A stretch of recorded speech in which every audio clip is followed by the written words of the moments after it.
Merci, Monsieur le Président. Honorables collègues, il me fait plaisir aujourd'hui de prendre la parole concernant le projet de loi C-281 visant essentiellement à désigner le vendredi précédant le jour de l'Action de grâce comme la journée nationale de l'alimentation locale. Je dois d'abord confesser que la multiplication des projets de loi dédiés à une journée, soulignant un enjeu précis, m'exaspère parfois. However, I am particularly enthusiastic about creating a National Local Food Day, since it meets the citizens' day-to-day concerns. De plus en plus, les consommateurs s'intéressent de près à ce qui se trouve dans leur assiette. Les émissions de télévision, les sites web, les blogs se multiplient pour faire la lumière sur notre alimentation. On constate que les consommateurs poussent cette logique un peu plus loin en privilégiant les aliments locaux. Ils réalisent les nombreux avantages qu'ils représentent pour eux et pour leur environnement. Choisir l'alimentation locale, c'est d'abord une question de plaisir. Mettre les aliments de chez nous dans son assiette, c'est d'abord se faire plaisir. Il suffit de comparer le goût d'une fraise du Québec avec celle d'une fraise de Californie, sélectionnée d'abord pour sa capacité à supporter le transport et non pour son goût, pour comprendre l'avantage des circuits courts. Il est fascinant de voir depuis quelques années l'engouement pour les semences patrimoniales, soutenu par la volonté des consommateurs de retrouver des aliments goûteux et des saveurs oubliées. Lorsque je pense à une journée de l'alimentation locale, je pense à ces centaines d'artisans qui se consacrent patiemment à la multiplication des saveurs d'antan. Je pense notamment à Yves Gagnon des Jardins du Grand Portage, au Jardin de Julie Aubic et à la Société des plantes de Kamouraska qui s'emploient à faire connaître des végétaux délaissés pour des raisons commerciales, mais qui ont une saveur exceptionnelle.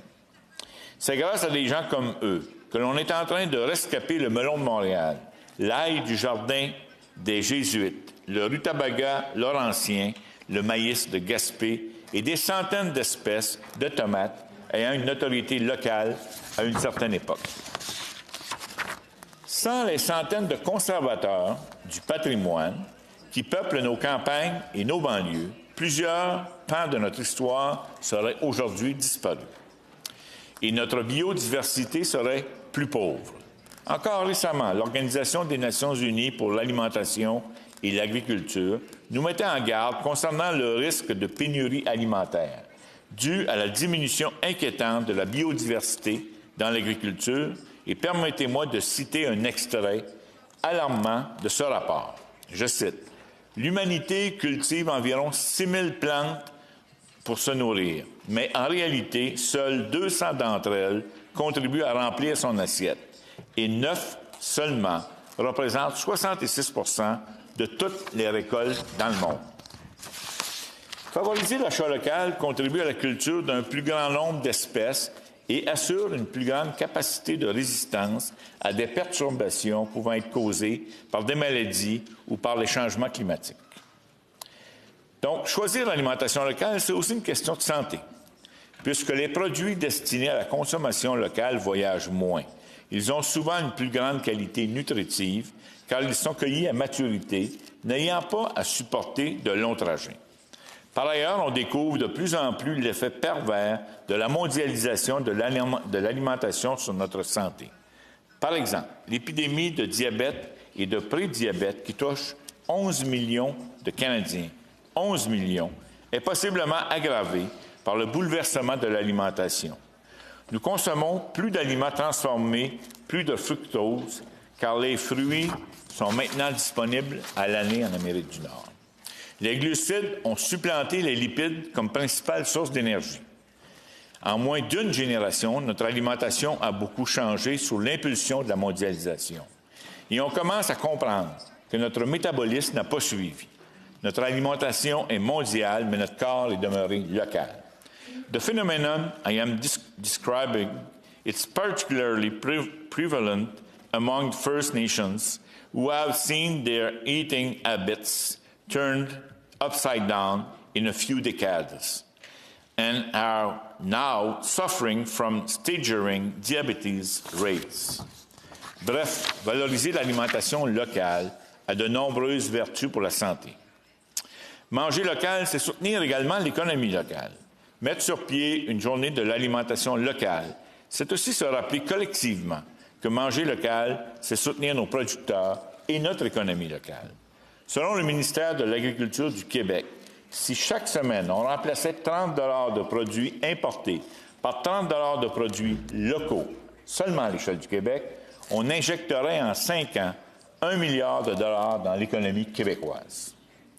Ceci dit, favoriser l'alimentation locale suppose de mieux appuyer les structures qui sont déjà en place afin de favoriser la production et la mise en marché local. Je vous donne ici 3 exemples. On sait par exemple que la plupart des marchés publics au Québec parviennent difficilement à faire leurs frais. Il faut trouver des moyens d'assurer leur pérennité et leur développement. Des plans d'affaires innovants contribueraient ici. Je suis fier de mentionner au passage que le marché public de Rimouski, que nous avons mis sur pied en 2008, connaît une croissance constante, une augmentation des ventes de 7 % cette année, et qu'il est non seulement un lieu de commerce, mais aussi un lieu d'éducation, un lieu de socialisation important pour notre communauté. L'agriculture soutenue par la communauté, les fameux paniers bio se sont multipliés au Québec, grâce notamment au réseau des fermiers de famille mis en place par l'Équiterre. Même sur un vaste territoire comme celui de la Gaspésie, nous avons des réseaux semblables. Je pense notamment à Baie des Saveurs, qui regroupe une dizaine de producteurs et de transformateurs bioalimentaires qui effectuent de la vente directe auprès des citoyens de la Baie des Chaleurs. Ceci dit, il y a encore peu de distribution qui se fait en hiver, alors que c'est tout à fait possible. La ferme maraîchère biologique Saveur Métis offre depuis 2015 des paniers de légumes de conservation durant l'hiver. Il faut trouver donc des moyens de reproduire ce modèle et de développer le marché d'hiver. Et finalement, il faut mieux appuyer tout l'écosystème qui favorise la recherche et la concertation dans le domaine bioalimentaire, afin de développer des produits qui répondent aux besoins des consommateurs et créer des emplois en région. Je m'en voudrais au passage de ne pas souligner le rôle important que joue dans l'Est du Québec la table de concertation bioalimentaire du Bas-Saint-Laurent, l'Institut des techniques agricoles de l'Apocatière et les différents acteurs de la technopole maritime du Québec. En terminant, favoriser l'alimentation locale, c'est aussi favoriser la protection de notre environnement. Si l'on tient compte du fait que les aliments que l'on retrouve dans nos épiceries ont voyagé en moyenne 2500 km, c'est toute une distance, 2500 km, on réalise rapidement le coût environnemental de nos choix en termes de consommation de pétrole et de gaz à effet de serre générés. Lutter contre les changements climatiques, ça passe aussi par la décarbonisation de notre alimentation. Let's hope that a National Local Food Day supported by education campaigns will remind us that consuming locally grown and seasonal produce and a good way to reduce our ecological footprint.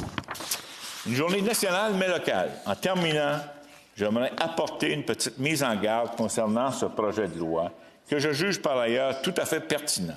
Il faut éviter le mur à mur.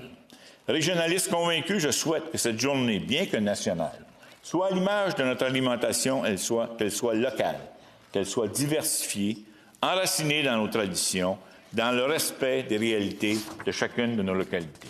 Merci, M. le Président.